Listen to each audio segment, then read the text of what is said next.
The Conference on the Renaissance of American Manufacturing was conceived of in the spring of 2010 by the Committee to Support U.S. Trade Laws, the Economic Strategy Institute, the U.S. Economy Smart Globalization Initiative at the New America Foundation, and other like-minded organizations. People all across America know that we need a manufacturing industry because of the high-paying jobs it provides, the national security implications of being dependent on foreign countries, and the long American tradition of being the best in the world at producing things.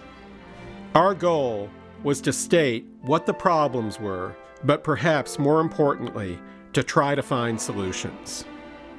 The conference called for 1, winning the manufacturing policy debate, 2, making the changes necessary to bring the jobs and factories back, 3, reforming our international trade system, and 4, passing new legislation in the Congress to revive manufacturing.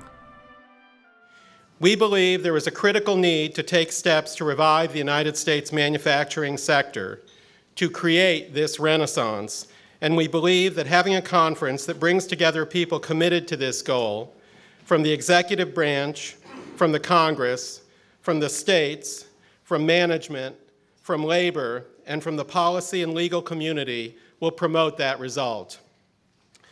It is high time we got some good news from the manufacturing sector, and not an unending string of defeats and job losses. We do not want to see, just barely over the next horizon, the dismantling of the last factory in America, its equipment loaded on ships destined for offshore locations. Without major changes, we are headed for that future. We can't remain, that's why you're here today. We can't remain a global leader without a robust manufacturing sector. We can't cross our fingers and hope for the best. We need a strategy that does 4 or 5 specific things, not to be confined to this, but specifically this, to encourage innovation through an R&D tax credit, through connecting skilled workers with sector-based industries, determined from the bottom up, rather sort of the bottom up from local businesses, workforce investment boards, labor unions, community colleges, rather than the top down in workforce investment, coordinating federal responses to economically distressed areas which blot this country and all parts of the country, rationalizes our trade policy, including actually enforcing the trade laws that are on the books, more on that in a little bit, and strengthens our component supply chain, as Gil was saying, to capitalize on the growing demand for clean energy. Investments in clean energy, roads, bridges, transportation networks, and other infrastructure have helped, according to CBO, create some 3 million jobs. Many of those jobs have been in manufacturing, such as the hundreds of jobs created by the Advanced Energy Manufacturing Tax Credit. Clearly, if we're going to expand manufacturing, it will be because we change the environment, and we make the environment compatible to growth in manufacturing so that they can be competitive with the rest of the world. That will require focus on tax, regulatory, and environmental policy. That it is both a moral imperative but a fundamental economic imperative that a nation of 310 million women and men spread over 3,000 miles of width with enormous diversity that makes us so proud, simply can't sustain with these low fractions, these low numbers attributable to our manufacturing sector. An issue that Tom and Don will want to discuss, and it's one that we take a little bit of exception to some of the comments we heard even this morning. We think there is an acute difference between gross exports and net exports, that the goal of simply doubling gross exports is facile.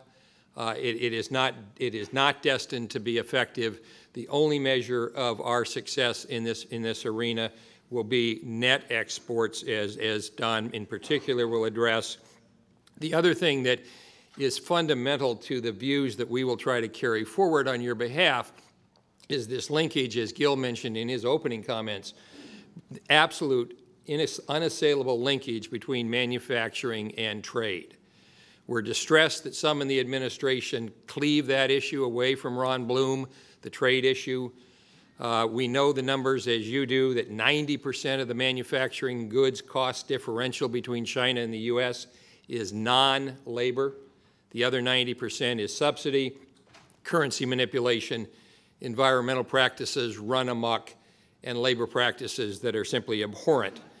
In Germany, the corporate culture there is committed to Germany's manufacturing workers, much different than here. After 9/11, you didn't see the massive displacement and layoffs of workers in Germany that we did here at home. And in Germany, labor relations are entirely different. You see, they treat labor as a partner, not as an enemy, and that's true with the governments as well. So lastly, I think the big thing that's very noticeable as you live and work with our German brothers and sisters is when Germany transfers production to countries like China, they only transfer that technology, that ability to produce those goods that'll only be sold in China. Every other nation today has a national economic strategy except this one. And that's why this is very important with stimulus, because if you don't have a strategy and you just sprinkle money in on a problem, you'll get some temporary lift, but it doesn't solve any of the underlying trend line issues. There are ways in which we can target investments, but again, we shouldn't be so stupid as not looking, what has Germany done to succeed? What is China doing to succeed? What are other nations doing to succeed? And what are we not doing to not succeed?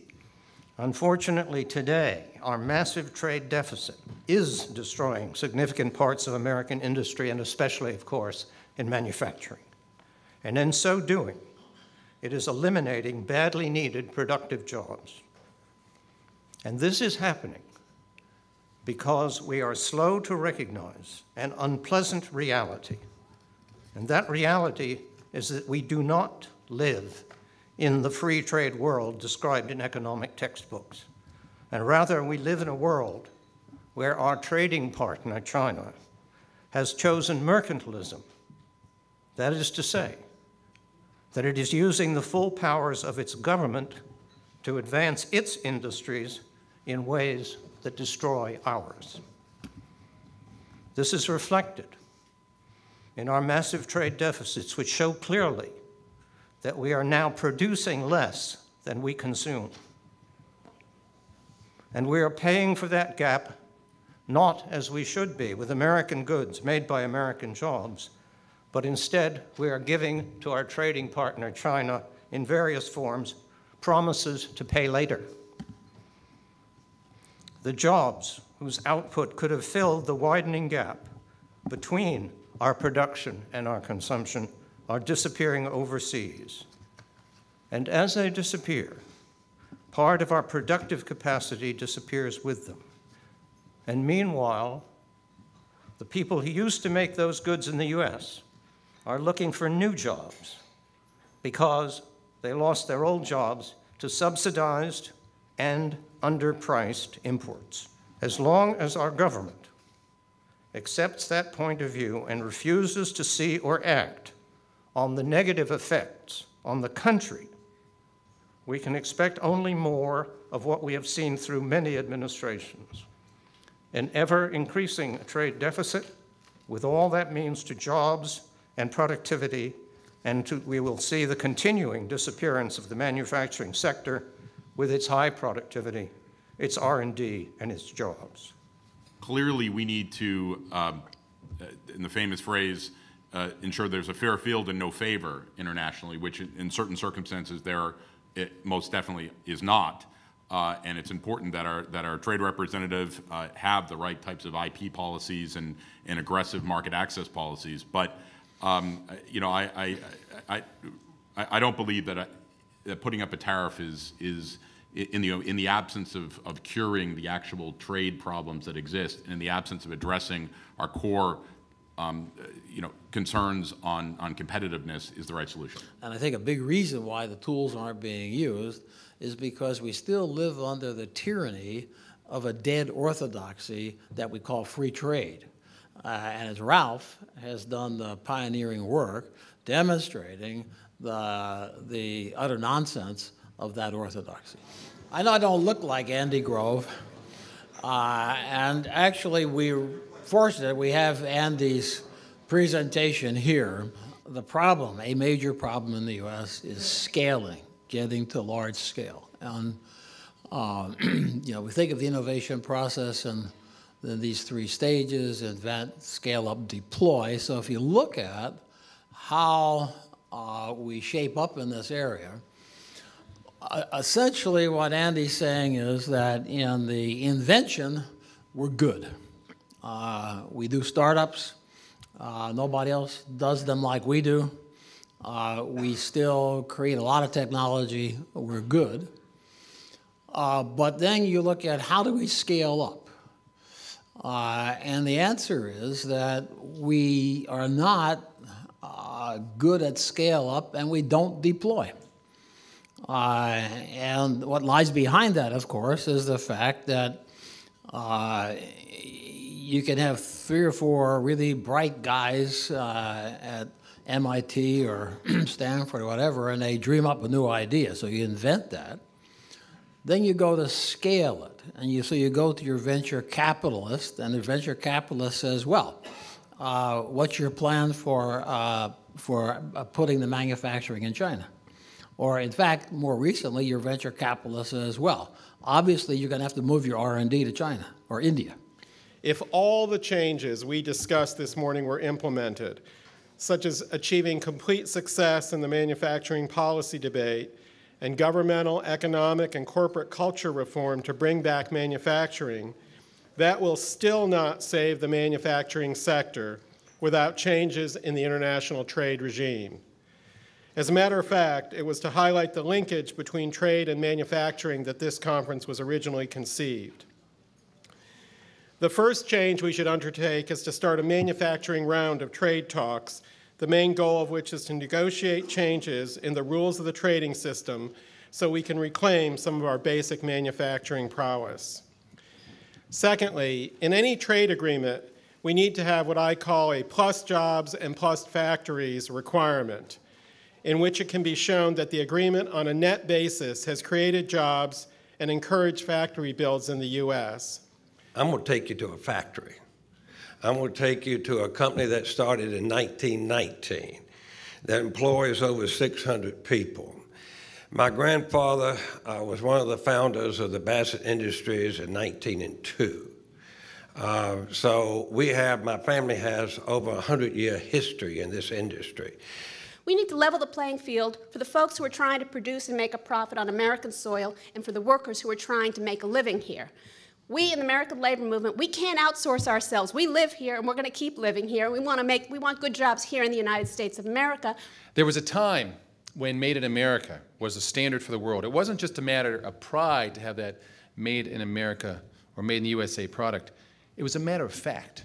It was the fact that you own the best. We earn that esteem. But now the U.S. is set to lose its position as a global leader in manufacturing for the first time in a century. Next year, the U.S. moves into second place behind China.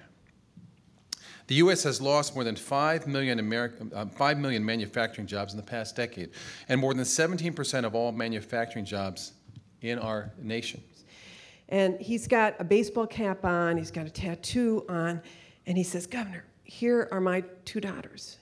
He said, I have worked in this factory for 30 years. He says, I'm 48 years old. My father worked in this factory. My grandfather worked in this factory. And then he said, and he puts his hand on his chest, and he said, so, who is going to hire me? This is all I know. Who is ever going to hire me? That who is going to hire me question has been asked in communities all over the country, as you all know.